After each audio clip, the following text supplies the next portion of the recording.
À Niamey au Niger, ce 2 août 2024, on parle de comment relever les grands défis dont fait face l'autorité du bassin du Niger, confrontée à des difficultés.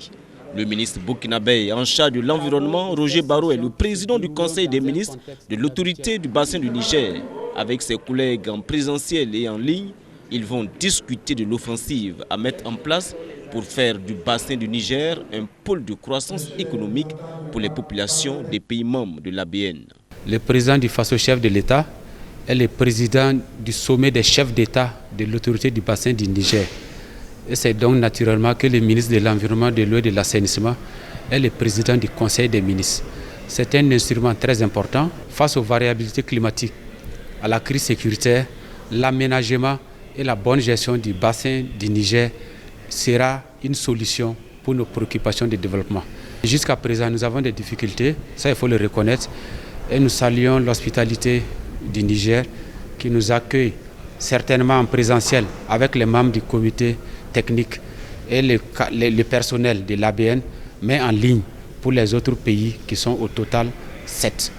L'ABN fait face alors à des défis de développement économique et pour le ministre nigérien en charge de l'environnement, il faut de l'action, de la solidarité et de la cohésion au sein des pays membres de l'ABN pour construire et réserver aux populations un lendemain meilleur à cette institution. Notre bassin est face à des défis de démographie, des défis d'insécurité, des contingences liées au changement et variabilité climatique et toute autre forme de menace.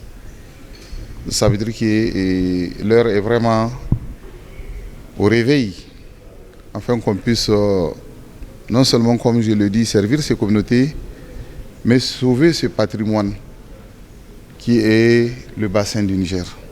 Il faut que nous puissions aménager notre bassin pour permettre aux populations de se sentir mieux, en mobilisant les ressources en eau, en développant l'agriculture irriguée, en mettant en œuvre la bonne gestion des ressources naturelles. Tout ceci rentre dans le cadre du bien-être de la population et de l'environnement.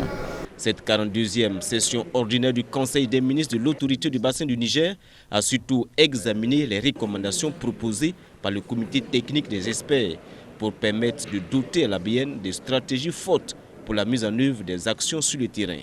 En tout cas, on va prendre les décisions pour redorer le blason de l'institution pour que plus que jamais, au moment où la question doit être très importante. Vous savez que dans tous les pays, même au Burkina Faso, il y a l'initiative présidentielle, la bataille de l'eau. Et on ne peut pas gagner cette bataille sans que l'autorité du bassin du Niger ne soit bien gouvernée, ne mobilise assez de financement pour investir dans le développement. Cette session permettra aussi de faire le bilan des activités de la 41e session, voir le niveau de réalisation des activités afin de prendre des mesures correctives pour améliorer les activités futures de l'institution qui comprend 9 pays membres. L'élection d'un nouveau secrétaire exécutif a aussi été du programme lors de cette rencontre internationale de l'autorité du bassin du Niger.